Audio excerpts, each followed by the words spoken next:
Bonsoir à tous, bienvenue sur videobourse.fr pour une nouvelle analyse moyen terme de la paire euro-dollar. Donc nous sommes le dimanche 23 mai 2010, 24 mai 2010.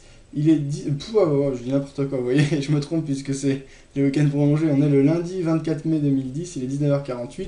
On va voir, on jette un petit coup d'œil. Donc actuellement, l'euro-dollar est à 1,2398. On voit qu'on a eu un beau retracement et une belle reprise de la dynamique baissière suite à notre phase de rebond observée la semaine dernière, qui n'a certainement pas remis en question la dynamique de fond, mais qui est une réaction tout de même assez intéressante qui nous permet de créer et de matérialiser un plus bas significatif à 1.21385 environ, qui pourra éventuellement faire office de zone de support intéressante et pertinente. On va le voir après dans notre petite analyse technique. Alors au niveau des positions ouvertes sur le compte tradé ensemble moyen terme, voilà qu'on a ici, on n'a plus qu'une seule position ouverte qui est une position à l'achat sur l'euro-dollar qui est perdant de 33 euros. Notre balance est à 3421 euros avec capital de départ de 2000 euros, donc on a bien progressé ces derniers temps, on est sur une très belle série pour une équité à 3387. Si on regarde nos dernières positions fermées, on a eu une vente sur le dollar face au franc suisse qui s'est avérée infructueuse puisqu'on a touché notre stop loss. Sur le dollar face au dollar canadien, on est sorti gagnant de 234 euros. Alors ça, j'explique le choix qu'on a fait. Alors USD, CAD, voilà, on l'a ici.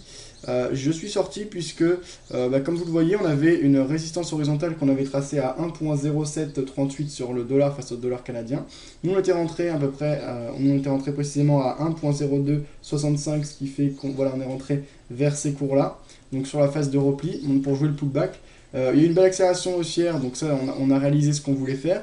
Ensuite, on voit qu'on a lutté, qu'on a eu du mal, on a formé un double top. Alors, on va se rapprocher pour mieux voir. Voilà, vous voyez ici, au niveau justement de la résistance oblique horizontale, double top largement confirmé et donc très bien orienté, qui nous a fait largement douter des capacités et de la volonté des acheteurs à poursuivre le mouvement haussier. On a donc préféré sécuriser le gain qui était déjà important pour sortir gagnant de 234 euros. En pips, ça donne, puisque c'est des mini-lots, ça donne un gain de... que je dise pas de bêtises, 300 pips environ. Donc c'est vraiment même plus que 300 pips, donc c'est quand même très bien, on est très content de cette position. Dollar face au franc suisse, une perte de 29 euros. Un gain sur le Dow Jones, gagnant de 284 euros. Notre plus beau coup, sans doute, celui sur le pétrole, avec un gain de 860 euros. Donc on voit des petites pertes qui sont assez nombreuses tout de même, mais des énormes gains qui sont assez réguliers également, qui nous permettent d'être en très belle progression. Il ne reste plus qu'une position à l'achat sur l'euro-dollar. On avait tenté de jouer le rebond haussier. On va voir justement que ça paraît difficile désormais et que on a déjà bien corrigé le mouvement haussier, qu'on reste largement en dynamique de fond baissière. Les vendeurs sont encore très présents et les inquiétudes persistent, des inquiétudes d'ordre fondamental bien sûr. On a un stop loss qui n'est pas forcément très bien placé, donc on va voir éventuellement pour le changer de place. Voilà, moi à mon avis on n'est pas super bien orienté. On essaiera de voir ce qui se passe ces prochains jours. On va garder notre position maintenant qu'on a fait le choix, de toute façon ça c'est clair, mais on verra comment ça va évoluer. Donc déjà, on va reprendre notre graphique et voir un peu où on en est sur l'euro-dollar. Donc ça, comme on l'a vu, on était sorti à la baisse de manière assez virulente en fin 2009, donc de la phase de reprise qu'on avait eu sur l'euro, voilà, qu'on matérialise ici en bleu. On avait entièrement tracé, on avait même franchi les précédents plus bas que l'on va matérialiser par un support horizontal. Voilà, à 1.2322 environ, qui était le plus bas de la crise de 2008. On est donc allé encore plus bas que les plus bas de la crise de 2008. Belle accélération baissière qu'on va matérialiser en partie par une trendline baissière, voilà ici en bleu marine. Trendline assez proche et assez parallèle à la moyenne exponentielle 50 que l'on peut avoir en bleu ciel sur notre graphique. Si je fais le décompte des vagues d'Elliott, pour moi on en a eu 1, 2, 3, 4. On est dans la 5e phase d'accélération baissière et comme vous le savez, en théorie, d'après les vagues d'Elliott, une tendance est composée de 5 vagues, donc 3 vagues dans le sens de la tendance et 2 vagues de correction actuellement. Je pense, alors après on ne sait pas si elle est terminée cette 5e vague, on n'a pas eu un rebond assez clair pour penser à une sortie vraiment de tendance, mais on a un certain essoufflement qui se dessine et qui pourrait nous amener à consolider, voire à sortir de notre tendance baissière, une sortie qui serait concrétisée techniquement par un franchissement à la hausse de la trendline haussière. Comme on le voit pour le moment, on est encore très loin et il reste de la marge. Donc éventuellement une phase de consolidation qui pourrait se dessiner ces prochains jours. Alors pas grand chose à dire de plus, si ce n'est qu'à court terme on a eu une accélération encore plus forte, boostée par des annonces d'ordre fondamental très inquiétantes pour la zone euro et donc pour la monnaie européenne dans son ensemble. On a marqué de nouveaux plus bas qu'on va matérialiser par un support horizontal ici à 1.2140 environ, même plus bas que ça, hein, je crois que c'était jusqu'à 1.2138, on va dire 1.2140. Bah voilà, une dynamique baissière très forte, une certaine remise en question du mouvement, puisqu'on a eu quand même une belle phase d'accélération haussière. On a eu une englobante haussière tout à fait nette qui a joué son rôle et qui a conduit ensuite à 2 jours de forte accélération haussière, c'était en fin de semaine dernière. Là, ce jour, on a quand même une belle reprise de la dynamique de fond, à voir, à confirmer. En tout cas, pour le moment, la trendline n'est pas du tout cassée, on reste en dynamique clairement baissière. On va regarder au niveau de nos oscillateurs si on a éventuellement des divergences qui peuvent apparaître, donc on va dézoomer. Au niveau de la MACD, eh bien pas vraiment, on a bien des plus bas de plus en plus bas, donc pas grand chose à dire. On a une phase d'hésitation qui se dessine avec la MACD qui est largement négative mais qui repasse au-dessus de sa courbe de signal tracée en rouge. On va regarder rapidement notre RSI 14, RSI 14 qu'on va avoir ici avec les zones de 25 et 75 repérées. On va avoir là encore des plus bas de plus en plus bas, donc pas de vraie divergence, on reste en dynamique baissière.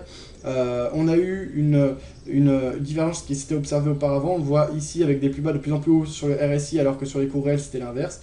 Visiblement cette divergence a été invalidée puisqu'on a eu une poursuite et de manière encore plus accrue du mouvement baissier sur fond et impulsé par des nouvelles d'ordre fondamental.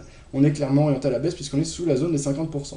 Donc visiblement et techniquement il n'y a pas de vrai signal d'essoufflement à moyen terme du mouvement baissier pour le moment. Si on dézoome et qu'on va chercher des zones de support plus bas que celles touchées actuellement, on va se mettre en graphique hebdomadaire pour mieux s'en rendre compte. Alors on va supprimer tout ce qui ne sert à rien. Voilà. Hop. Voilà, ça c'était des choses qui a été mal tracées. Donc ici, en graphe hebdomadaire, on voit et on va tracer nos retracements de Fibonacci, voilà ici.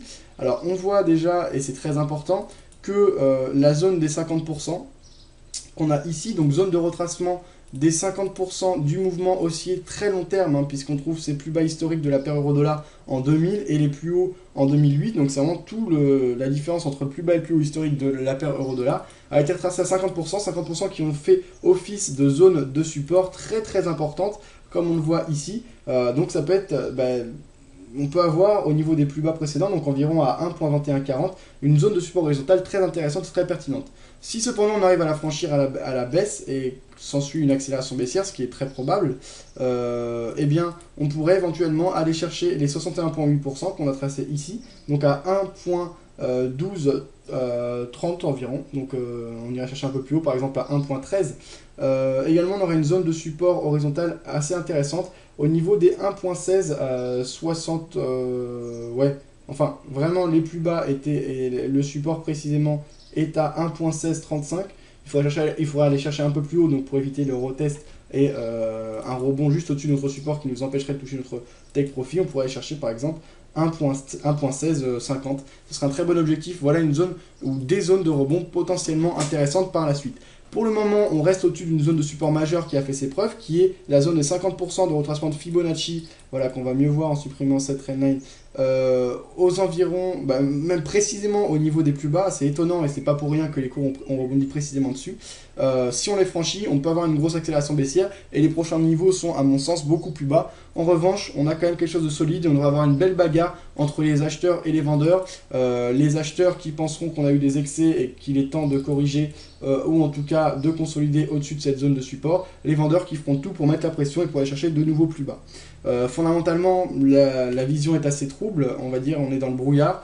On a eu des annonces concernant l'Allemagne, éventuellement on a eu des interventions aussi de banques centrales, hein, pas précisément en Europe, mais banques centrales suisses, chinoises ou japonaises qui ont essayé de renforcer l'euro un peu la semaine dernière, on l'a vu, notamment face au franc suisse et au dollar. C'était ce qui était à l'origine du rebond et du fort mouvement haussier, je crois que c'était mercredi. On a pas mal de choses, également l'Allemagne donc, qui a pris des décisions contre les spéculateurs à la baisse, qui pourraient être copiées par d'autres pays européens, à voir si ces décisions ont un réel impact et une réelle efficacité, ce qui est largement remis en question par de nombreux traders et spécialistes économiques. On verra également si la reprise et les plans de relance présentés, également le plan de relance et le plan d'aide de 750 milliards présentés par la zone euro servira, parce que pour le moment c'est de l'argent qui est de côté. Si la Grèce ou des pays comme l'Espagne et le Portugal commencent à arriver à créer de la croissance légère, ou en tout cas à réduire leur déficit, beaucoup de paramètres à prendre en compte. L'ordre fondamental jouera un rôle prédominant d'après nos analyses moyen terme.